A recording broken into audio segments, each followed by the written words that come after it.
Assalamualaikum warahmatullahi wabarakatuh.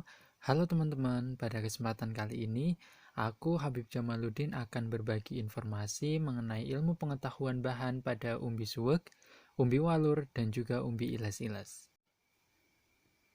Umbi-umbian merupakan salah satu komoditas pertanian yang menjadi sumber karbohidrat. Jenis umbi-umbian yang banyak dijumpai antara lain umbi kayu, umbi jalar, kentang, suwek, iles-iles, walur, dan lain-lain. Selain dimanfaatkan sebagai sumber karbohidrat, umbi-umbian juga sering digunakan sebagai bahan dasar industri untuk menghasilkan produk komersil seperti kosmetik dan juga obat-obatan. Jenis umbi yang pertama adalah umbi suwek. Umbi suwek memiliki nama latin Amorphophallus campanulatus, merupakan salah satu jenis umbi komoditas lokal Indonesia. Tanaman suwek umumnya ditanam di pekarangan dan juga tegalan. Umbi suwek termasuk umbi batang, pertumbuhannya diawali dengan munculnya semacam kuncup bunga dari dalam tanah pada musim hujan. Suwek dapat tumbuh subur di dataran rendah sampai dengan 800 meter di atas permukaan laut. Kisaran suhu ideal pertumbuhan umbi suwek adalah 25 sampai dengan 35 derajat Celcius dengan curah hujan 1000 sampai dengan 1500 mm per tahun. Umbi suwek berasal dari daerah Asia tropik dan Afrika, kemudian menyebar di Filipina. Di Indonesia sendiri, umbi suwek dapat dijumpai di Jawa Tengah dan juga Jawa Timur. Beberapa daerah penghasil umbi suwek di Jawa Tengah adalah Semarang, Banjarnegara, Boyolali, Karanganyar, Sragen, Sukoharjo, dan juga Klaten. Di Indonesia terdapat dua varietas umbi suwek yang paling sering dijumpai, yaitu varietas silvestris dan juga varietas hortensis. Varietas silvestris merupakan umbi suwek dengan batang tanaman yang kasar dan berwarna agak gelap. Batang serta umbinya yang menimbulkan rasa sangat gatal. Jenis umbi ini masih belum banyak dimanfaatkan oleh masyarakat dan masih merupakan tanaman liar. Kemudian varietas yang kedua adalah varietas hortensis, di mana varietas ini memiliki ciri-ciri batang tanaman yang halus dan berwarna hijau dengan bintik-bintik putih di sekitar batang. Batang dan umbinya tidak menimbulkan rasa gatal yang berlebihan. Jenis umbi suwek hortensis sudah banyak dikonsumsi oleh masyarakat dengan cara direbus. Selanjutnya adalah klasifikasi dari umbi suwek. Umbi suwek masuk ke dalam kingdom Plantae, kemudian subkingdom Tracheobionta, divisi Spermatophyta, subdivisi Mahnioleophyta, kemudian kelas Liliopsida, subkelas Arecidae, ordo Arales, family Araceae, genus Amorphophallus, dan juga spesies Amorphophallus campanulatus. Kemudian untuk struktur dan juga morfologi dari umbi suwek.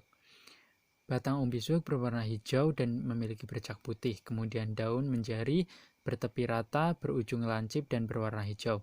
Bunga majemuk berkelamin dua, membentuk bonggol, dan memiliki mahkota yang berwarna merah gelap.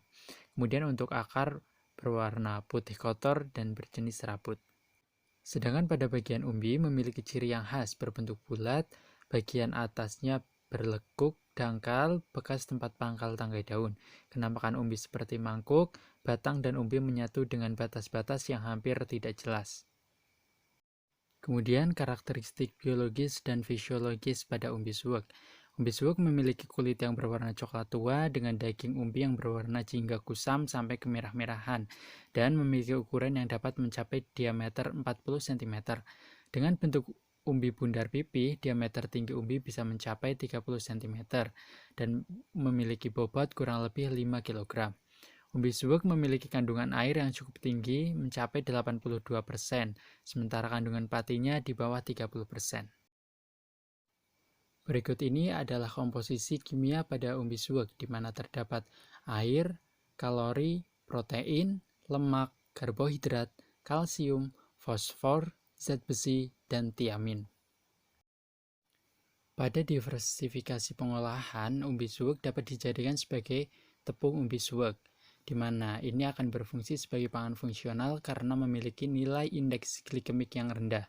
Dengan rendahnya indeks glikemik, tepung umbi suwek dapat bermanfaat untuk menekan peningkatan kadar gula darah dan juga mengurangi kadar kolesterol. Jenis umbi yang kedua adalah iles-iles atau Amorphophallus mulleri. Merupakan tumbuhan monokotil yang umbinya dapat dikonsumsi. Iles-iles seringkali disamakan dengan suwek karena memiliki penampakan yang hampir sama. Iles-iles dapat tumbuh di iklim tropis maupun subtropis, kemudian pada suhu 25 sampai dengan 30 derajat Celcius, di ketinggian kurang dari 1000 meter di atas permukaan laut. Kemudian untuk curah hujan yang dibutuhkan adalah 300 sampai dengan 500 mm per bulan. Untuk naungan 50 sampai 60% dan untuk pH tanah adalah 6 sampai dengan 7,5. Kemudian untuk varietas umbi iles-iles yang tersebar di Indonesia, menurut Hetersheet terdapat 23 jenis, antara lain Amorphophallus annulifer, Amorphophallus asper, Amorphophallus variabilis, dan lain-lain. Kemudian untuk klasifikasi umbi iles-iles, masuk ke dalam divisi Spermatophyta, subdivisi Angiospermae, kelas Monocotyledon, family Araceae, genus Amorphophallus, dan termasuk ke dalam spesies Amorphophallus mulleri. Selanjutnya untuk struktur dan morfologi umbi iles-iles. Daun iles-iles merupakan daun soliter dengan tangkai daun silindris, panjang, licin, berwarna hijau sampai hijau abu-abu, dengan banyak bintik-bintik berwarna hijau pucat. Kemudian helai daun terbelah menjadi 3, dan di tengah daun terdapat bintil yang disebut bulbil atau katak. Anak daun berbentuk lanset dengan panjang lekukan pada pinggir daunnya. Kemudian pada batang, tanaman umbi iles-iles berbatang tegak, lunak, batang halus berwarna hijau atau keunguan dengan belang-belang putih. Tinggi tanaman dapat mencapai 1,5 meter saat tergantung umur dan juga kesuburan tanah. Kemudian untuk umbinya berbentuk bulat dengan garis tengah umbi dapat mencapai sekitar 30 cm dan tebalnya 20 cm. Berat dapat mencapai 20 sampai dengan 25 kg dan daging umbi berwarna putih kekuningan dengan kulit umbi berwarna coklat gelap. Kemudian untuk bulbil yang menempel pada daun dapat dimanfaatkan sebagai bibit untuk dibudidayakan. Selanjutnya, pada umbi iles-iles terdapat beberapa kandungan, seperti kalori, protein, lemak, karbohidrat, kalsium, dan fosfor. Selain itu, umbi iles-iles mengandung polisakarida yang mampu menyerap air yang disebut manan, atau lebih tepatnya glukomanan. Selain kandungan glukomanan, kandungan lain yang terdapat pada umbi iles-iles adalah kristal kalsium oksalat. Diversifikasi umbi iles-iles diolah menjadi tepung. Kemudian tepung dapat diolah menjadi konnyaku dan juga shirataki, olahan mie khas Jepang. Kandungan glukomanan yang tinggi dapat menjadi sumber pangan fungsional karena bermanfaat bagi kesehatan. Jenis umbi yang ketiga adalah umbi walur. Umbi walur dengan nama latin Amorphophallus variabilis adalah anggota marga Amorphophallus yang biasa tumbuh agak liar di pekarangan, khususnya di Pulau Jawa dan juga Pulau Sumatera. Tumbuhan walur ini biasa tumbuh di wilayah tropis dan subtropis seperti Indonesia, India, Malaysia, dan juga Filipina. Selain disebut dengan kembang bangkai, walur juga sering disebut dengan acung. Berikut adalah klasifikasi umbi walur. Kemudian untuk struktur dan morfologi umbi walur memiliki ciri-ciri tangkai daun yang berwarna hijau, disertai noda putih dengan kondisi permukaan yang agak kasar hingga disertai duri-duri kecil. Kulit umbi berwarna abu-abu hingga coklat yang disertai tonjolan dan daging umbi berwarna putih kekuningan. Kemudian walur juga dicirikan dengan struktur umbi yang berserat kasar dan dengan kadar manan yang sangat sedikit. Kemudian untuk komposisi kimia umbi walur dapat dilihat di tabel. Selain yang sudah tertera di tabel, umbi walur memiliki tingkat kandungan kalsium oksalat yang lebih tinggi jika dibandingkan dengan porang, iles-iles, ataupun suwek. Kandungan kalsium oksalat tersebut terlihat menyerupai jarum. Umbi yang termasuk ke dalam famili Araceae ini mengandung bahan aktif yang dapat menyebabkan gatal, iritasi pada bibir, serta mulut dan kerongkongan.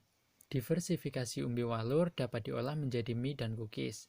Sebelum pengolahan menjadi produk pangan, kandungan oksalat dalam umbi walur harus direduksi terlebih dahulu. Sekian presentasi dari saya. Wassalamualaikum warahmatullahi wabarakatuh.